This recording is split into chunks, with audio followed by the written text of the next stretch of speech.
We live in a world of things, shiny, new, exciting things. Phones that promise to connect us, cars that whisper of freedom, clothes that hint at who we could be. It's easy to get caught up in the allure of these objects. They promise us happiness, or at least the image of it. Advertising whispers that we are incomplete without them. Social media reinforces this message with every carefully curated post. We are constantly bombarded with subtle and not so subtle messages about the importance of material possessions. The danger is that we start to believe these messages. We begin to measure our worth by what we own, not by who we are. Our values become distorted.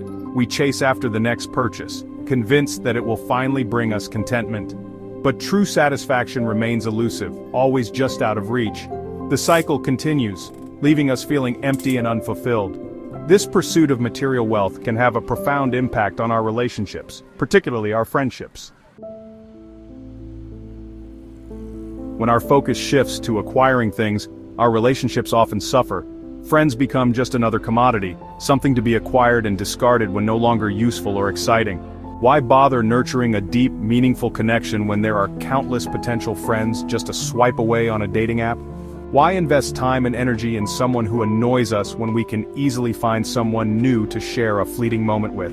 This disposable view of friendship is a sad reflection of our times.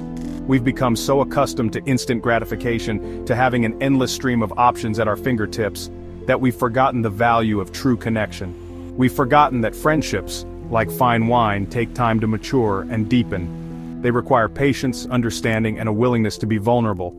But the rewards of such an investment are immeasurable.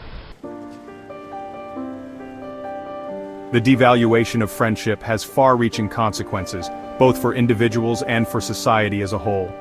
On a personal level, it leads to increased loneliness, isolation, and a lack of meaningful connection. We may find ourselves surrounded by people, yet feel utterly alone. The constant pursuit of new and exciting friendships can leave us feeling empty and unfulfilled. On a societal level, the erosion of friendship weakens the very fabric of our communities.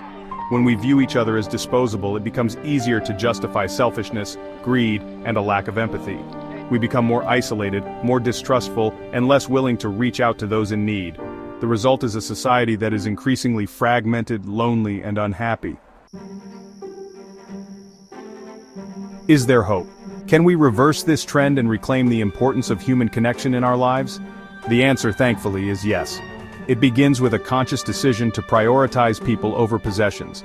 It means putting down our phones, stepping away from the screens, and engaging with the world around us. It means making time for face-to-face interactions, for shared experiences, for genuine conversations that go beyond the superficial. It also means being willing to invest in our friendships, to nurture them with care and attention. It means being present for our friends, listening to them without judgment, and offering support when they need it most.